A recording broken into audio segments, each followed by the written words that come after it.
अरे बहुरिया का बतावे, 4 गांव में ऐसा बदमाश कोई ना था जैसा इस घर का मालिक अम्बा बूढ़ा था।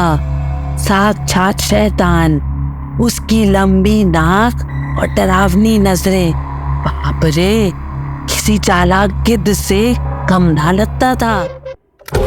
ये है रहस्य रेडियो बाय ऑडिग्मा, जहां हर कहानी में छुपा है रोमांच, रहस्य और थ्रिल। यहाँ आप सुनेंगे कुछ ऐसी कहानियां जो आपका दिल दहला देंगी। तो तैयार हो जाइए, क्योंकि शुरू हो रहा है रहस्य रेडियो।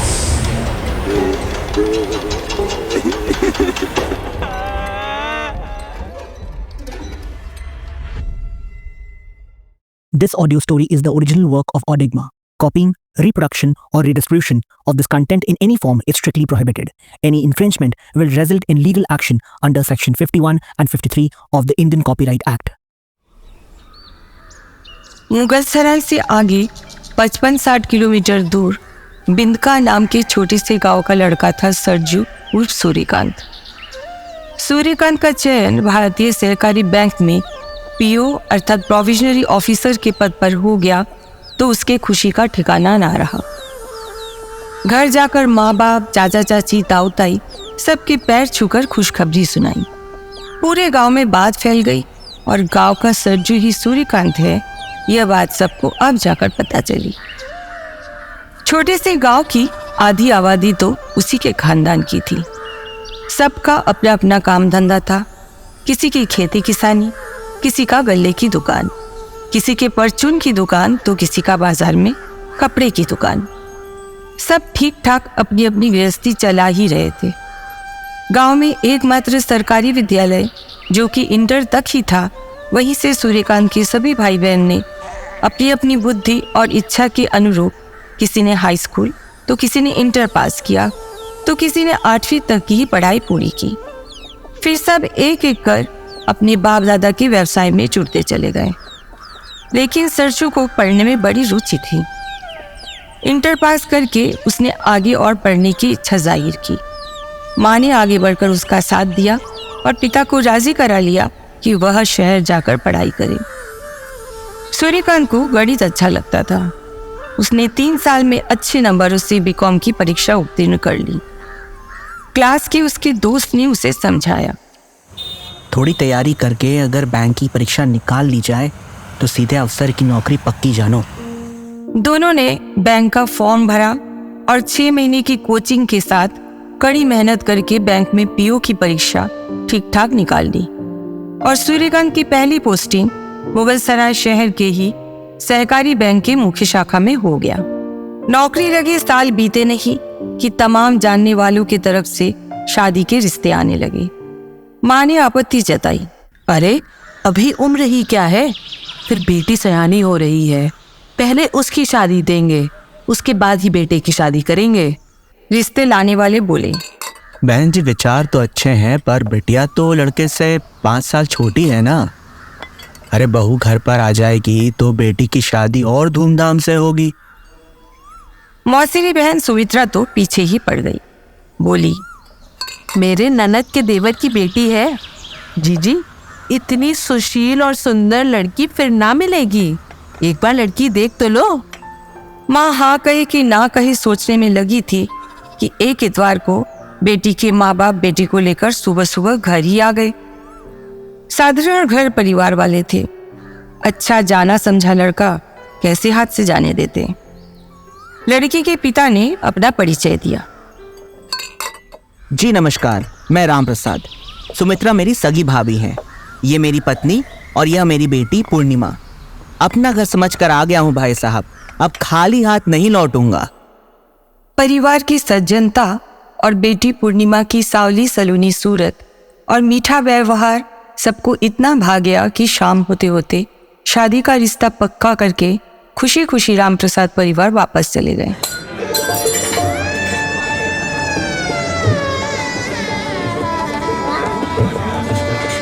एक महीने के भीतर शुभ दिन देखकर सूर्यकांत और पूर्णिमा की शादी हो गई। दिन सुख से बीतने लगे। पूर्णिमा बड़ी प्यारी और हंसमुख लड़की थी।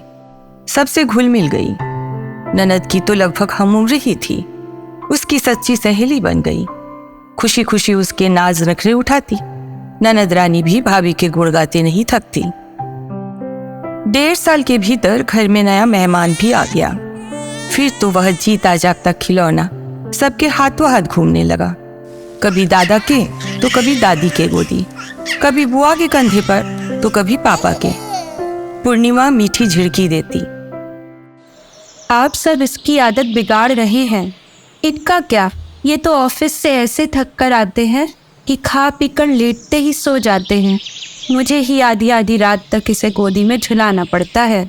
बिस्तर पर लिटाओ नहीं कि उठकर रोने लगता है। दादी हंसती, कहती, ये तो हमारा रघु है, कितना राजा बेटा है।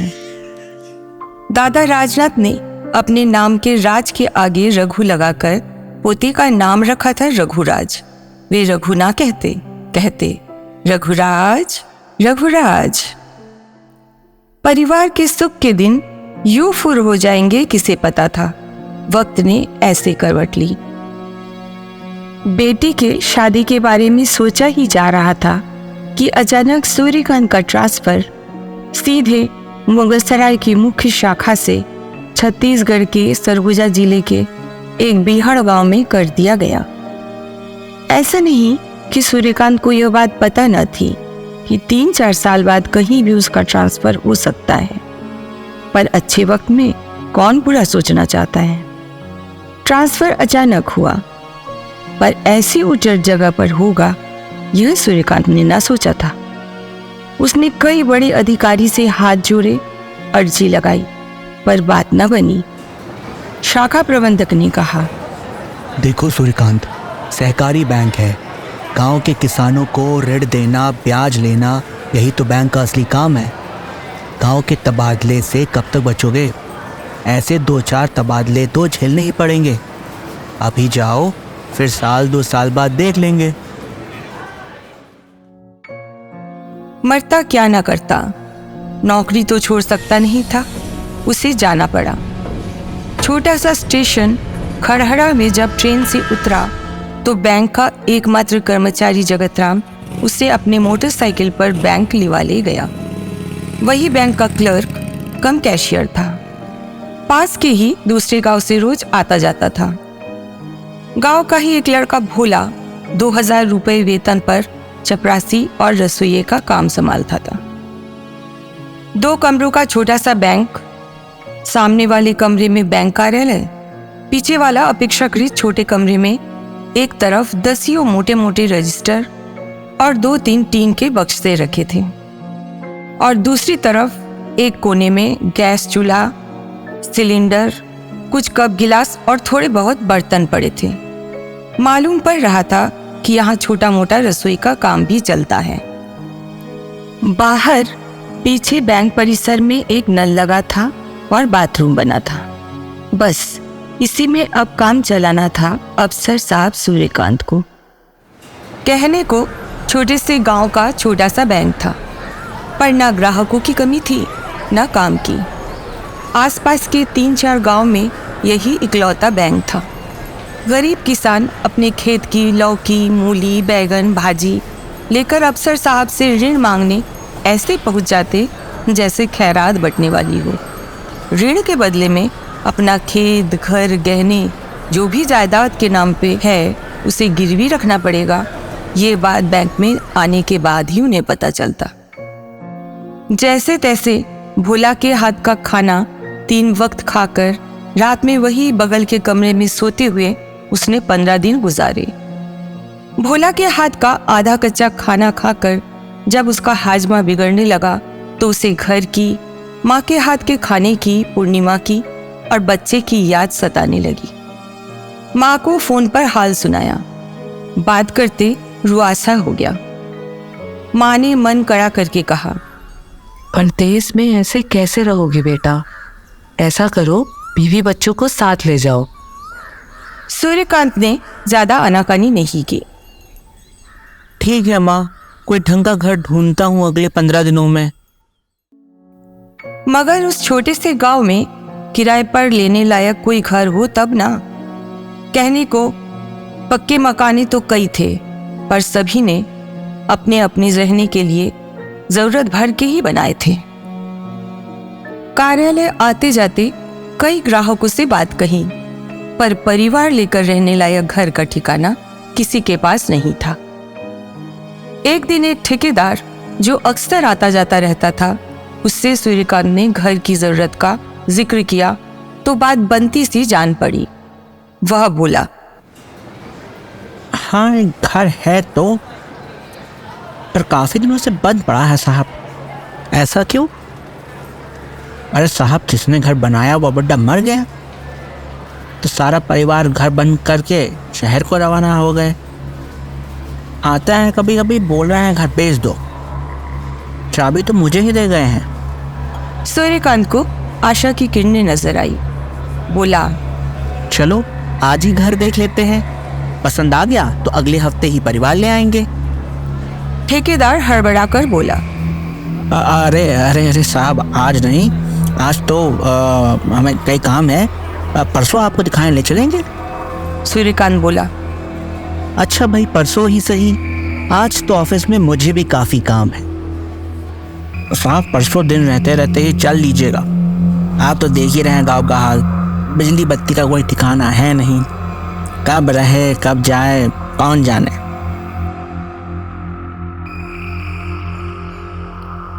तीसरे दिन सूर्यकांत ने जल्दी जल्दी काम समेटा। फिर कैशियर जगत राम को ऑफिस सौंप कर 4 ही बजे ठेकेदार के साथ घर देखने चल दिया। लगभग 20 मिनट पैदल चलने के बाद एक छोटे से फाटक के पास आकर रुके वे। फाटक खोलकर अंदर आए। लंबे लंबे 4-5 फुटा बांसों के सहारे तार से घिरा करीब बीघा भर जमीन के बीच में बना था छोटा मोटा हवेली नुमा एक घर।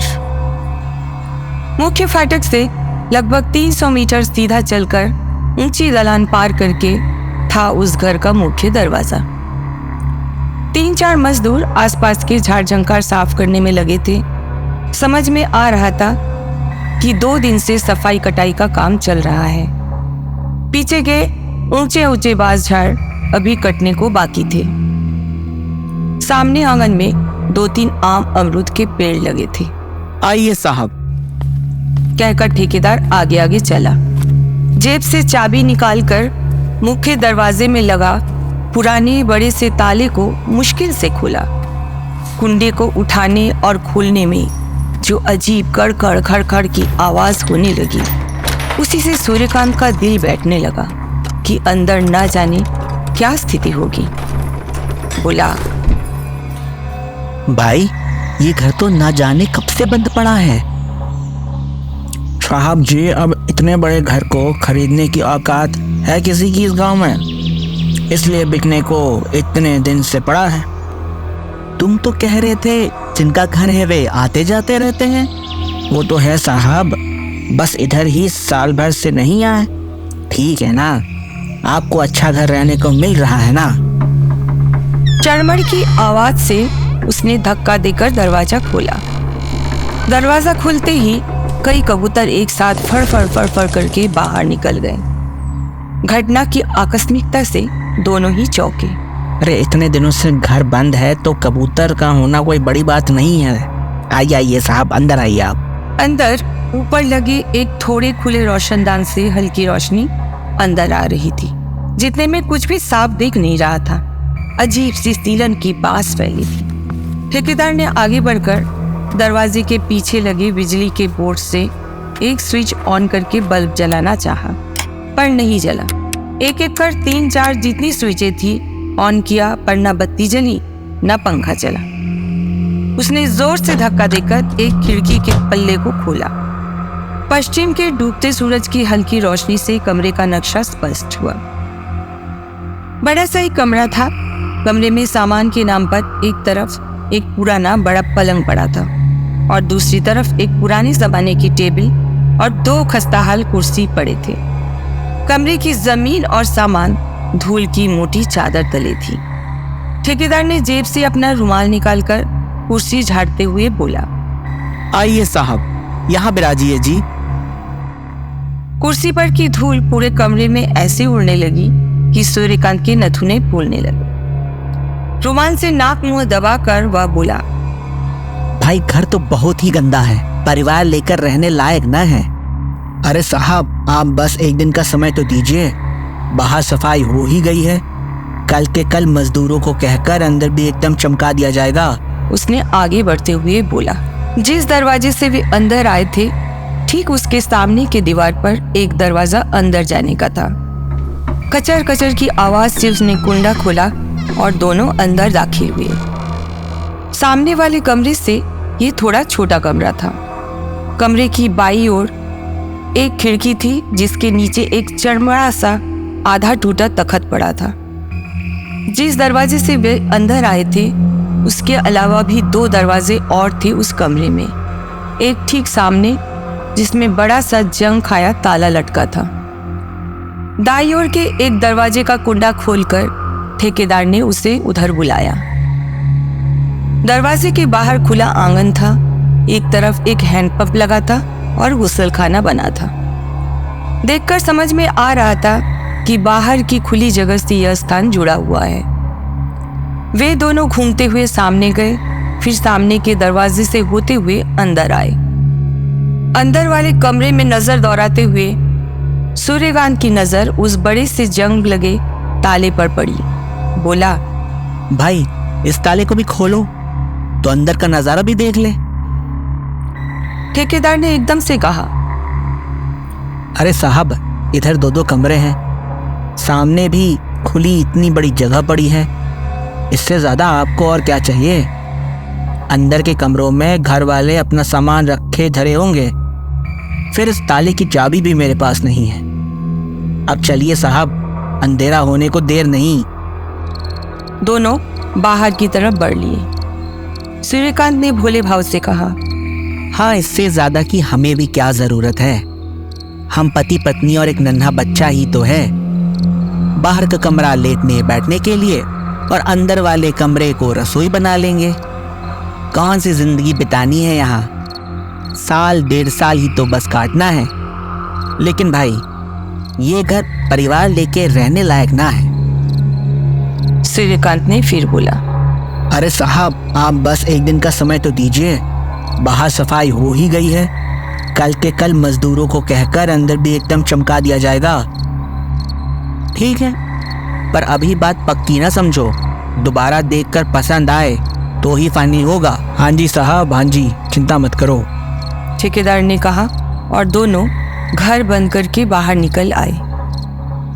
बाहर अंधेरा छाने लगा था, सारे मजदूर जा चुके थे, चारों ओर गहरा सन्नाटा था। दूसरे दिन कार्य की अत्यधिक व्यस्तता रही, ठेकेदार भी नहीं आया। तीसरे दिन सुबह सुबह ठेकेदार आ धमका, चलिए साहब जी, घर देख के फाइनल कर लिया जाए। दिन के उजाले में घर सही जान पड़ा। वास्तव में उसने एक दिन में घर चमका दिया था। सारे खिड़की दरवाजे खोल दिए गए थे, धूल का कहीं नामो निशान न था। बस अंदर के कमरे में पड़ा टूटा तख्त आंखों को खटक रहा था। भाई, इस सड़े तख्त को तो बाहर करवा देते, कहकर खुद ही हाथ लगाकर ठेकेदार की मदद से तख्त हटाकर आंगन में एक कोने में डाल दिया। तब जाकर उसे तसल्ली हुई। हाँ, अब तो अपने परिवार को यहाँ ला सकता हूँ। कुछ संतुष्ट भाव से सूर्यकांत ने कहा। बीवी बच्चे को लेकर घर से निकलते समय बड़ा हंगामा मचा। पूर्णिमा और खास करके बच्चे से सबका ऐसा जुड़ाव हो गया था कि रोना धोना मच गया। पूर्णिमा तो माँ के ननद के गले लगकर ऐसे रोने लगी जैसे ससुराल से नहीं, लड़की मायके से विदा हो रही हो। रो धोकर पैर छू-छूकर सुबह सुबह निकल पड़े दोनों बच्चे को लेकर। बोरिया बिस्तर समेत शाम होते होते गांव में किराए वाले नए घर पर पहुंचे सब। घूम घूम कर पूर्णिमा ने पूरा घर आंगन देखा। अंदर के कमरे में सामने दरवाजे पर लटका बड़ा सा ताला भी देखा। सूर्यकांत ने समझाया, देखो, ये सामने वाला कमरा हमारे बैठने लेटने के लिए होगा और अंदर कमरे में गैस चूल्हा और नया सिलेंडर लड़का रख ही गया है। वहीं अपना रसोई जमा लेना, और इधर इस दरवाजे से बाहर निकलकर पानी के लिए हैंडपंप और नहाने धोने की जगह बनी है। पूर्णिमा ने अंदर के कमरे से सामने बाहर निकलकर चारों ओर नजर दौड़ाई, फिर बड़ी ही उदास होकर बोली, आस पड़ोस में तो कोई भी नहीं दिख रहा है। मैं बोलूंगी, बतियाऊंगी किससे? अरे पगली, दिन भर घर के काम, रसोई, फिर रघु के सारे कामों से तुम्हें फुर्सत ही कहाँ मिलेगी? फिर मैं ऑफिस से जल्दी आ जाया करूंगा ना। आप मर्द लोग तो अपने ही तरीके से सोचेंगे ना। वहाँ घर पर सब थे, मिलकर सारा काम निपटा लेते थे। अब मैं कैसे क्या करूंगी? पूर्णिमा रुआसी होकर बोली, बस साल भर बीतते ही यहाँ से जैसे भी हो निकल पड़ेंगे। चलो अंदर सामान सहेजे। आज के लिए सब्जी रोटी तो माँ ने बांध ही दिया है। तुम भी तो थक गए हो, जल्दी खा पी कर सो जाते हैं। कल सुबह मुझे ऑफिस भी तो जाना है। पूर्णिमा ने दिल कड़ा करके पति की गोद से सोते रघु को लिया और उसे दूध देने अंदर चली गई। 2 दिन में ही पूर्णिमा ने घर को सजा संवार लिया। जब तक सूर्यकांत होते, बच्चे को वे संभाल लेते, तो वह जल्दी जल्दी नहाना, कपड़े धोना, खाना बनाना ये सब निपटा लेती। सूर्यकांत ऑफिस चले जाते, तब रघु को लेकर बाहर सामने आंगन में खटिया पर बैठ जाती आकर। सूर्यकांत ने एक नया खटिया भोला से खरीदवा कर घर के चबूतरे के बाहर खुले आंगन में डलवा दिया था। वहीं बैठकर पूर्णिमा रघु को तेल मालिश करती, नहलाती, कपड़े पहनाती, दूध पिलाना, खाना खिलाना, सुलाना वही करती। धूप ज्यादा लगती तो पास वाले आम अमरूद के पेड़ की छांव में खटिया खिसका लेती। जब रघु सो जाता, तब हैंडपंप से पानी लेकर कपड़े धोकर वही रस्सी पर डाल देती। भोला से कहकर सूर्यकांत ने बाजार से रस्सी भी खरीदवा लिया था। रस्सी का एक सिरा अमरूद के पेड़ के निचले डाल पर और दूसरा सिरा हैंडपंप से थोड़ी दूर बने कुएं के डंडे से बांध दिया गया था। अकेले बच्चे को लेकर पूरा दिन घर के अंदर रहने में पूर्णिमा का दिल घबराता था। जैसे तैसे अपनी थाली लगाकर वह भी बाहर आकर खाना खाती, और अगर रघु जग रहा होता तो रोटी चावल दाल से मीस कर थोड़ा थोड़ा उसे भी खिलाती। अब रघु 8 महीने का होने चला था। नींद से उठकर बैठ जाता और घुटने के बल तुरंत आगे बढ़ना चाहता, पर थोड़ी सी झूलते खटिया पर उसे आगे बढ़ने में मुश्किल होता। सोते में पलट भी जाता तो खटिया के बांस में फंस जाता और नीचे गिरने से बच जाता। इस तरह पूर्णिमा भी निश्चिंत रहती। घर के परिसर के बाहर ही चौड़ी कच्ची सड़क के उस पार किसी का आम का बगिया था। सड़क पर से अक्सर गांव के आदमी, औरत, कोई साइकिल से, अधिकतर पैदल 2 कोस की दूरी पर बने बड़े बाजार आते जाते दिखते। बड़े बाजार के पास हफ्ते में 2 दिन शनि मंगलवार को हाट भी लगता था। हाट के दिन इक्के दुक्के बैलगाड़ियां भी इसी सड़क से गुजरते दिखते। पूर्णिमा आंगन से आने जाने वालों को बड़े अरमान से ताकती। कई बार औरतों को आवाज लगाती, अरे बुआ, ओ चाची, अरे ओ जिज्जी, तनिक सुनो तो, कहाँ जा रही हो? तुम्हारा घर किधर है? कोई तो चौंक कर उसे देखती, फिर मुड़ मुड़ कर उसे घूरते हुए बिना जवाब दिए भागती सी चली जाती। कोई बुआ ताई सुनकर मुड़कर उसे देखती, एक पल को रुकती, फिर जल्दी जल्दी कुछ कहती हुई चली जाती। पता नहीं जल्दी जल्दी वे क्या कहते और कौन सी भाषा में कहते। पूर्णिमा ठीक से समझ ना पाती। इतना मतलब समझ में आ जाता कि अभी फुर्सत नहीं, बेला चढ़ जाएगा लौटने में। पूर्णिमा लोगों को आते जाते देखकर ही संतोष कर लेती। उम्मीद करती काश आज उसके पति जल्दी घर आ जाए, पर कैश मिलवाकर ऑफिस बंद करवाकर घर आते आते सूर्यकांत को 6:30-7 बज ही जाता। 4:30 बजे जब सूरज ढलने को होता, पूर्णिमा फैले कपड़े समेटकर, बच्चा बिस्तर उठाकर अंदर आती और दरवाजा बंद करके लाइट जला देती। पर गांव में नाम की ही बिजली दौड़ रही है। रहती कितनी देर है? तब तो लालटेन और मोमबत्ती का ही सहारा होता। ऐसे कब तक चलता? पूर्णिमा काम के बोझ से और अकेलेपन से घबराने लगी थी। रघु भी अक्सर रोता रहता और उसकी आंखें मानो सबको खोजता। पूर्णिमा पति से अक्सर कहती, सुनो जी, दिन के समय हाथ बटाने और साथ बैठने बतियाने के लिए क्या कोई नहीं मिल सकती? अफसर साहब कहकर जब देखो तब साग भाजी लौकी कद्दू पकड़ाने वालों से क्या नहीं कह सकते कि किसी ऐसे को भेजे? अरे कैसी बात करती हो, सब खेती किसानी वाले हैं, वे क्या अपनी बहू बेटी को भेजेंगे? तुम्हारी परेशानी मैं समझता हूं पूर्णिमा। अच्छा चलो देखता हूं। फिर बात आई गई हो जाती। ऐसे ही एक दिन आधा दिन चढ़ी पूर्णिमा बाहर खटिया में बैठकर रघु को सुलाने की कोशिश कर रही थी कि एक 60-65 साल की बूढ़ी औरत सर पर एक झोलानुमा गठरी लेकर शायद हाट से लौट रही थी। पूर्णिमा ने आवाज लगाई, अरे ओ बुआ, तनिक रुक कर एक बात तो सुनो। बूढ़ी औरत तब तक 2 कदम आगे बढ़ चुकी थी। पीछे मुड़कर उसे देखी, फिर पलटकर तार के घेरे के पास आकर खड़ी हो गई। अचरज से उसे देखते हुए बोली, अरे बिटिया, तुम कौन हो और यहाँ क्या कर रही हो? यहाँ तो कोई राहत ना है। पूर्णिमा को लगा पहली बार कोई उसकी भाषा बोल रही है। अरे बुआ, सहकारी बैंक के अफसर हैं हमारे पति। यह घर किराए पर लिया है उन्होंने, दूसरा घर ही नहीं मिला। बीवी बच्चा को लेकर ये घर के अलावा और दूसरा जगह ना मिला? क्यों बुआ, ऐसा काहे कह रही हो?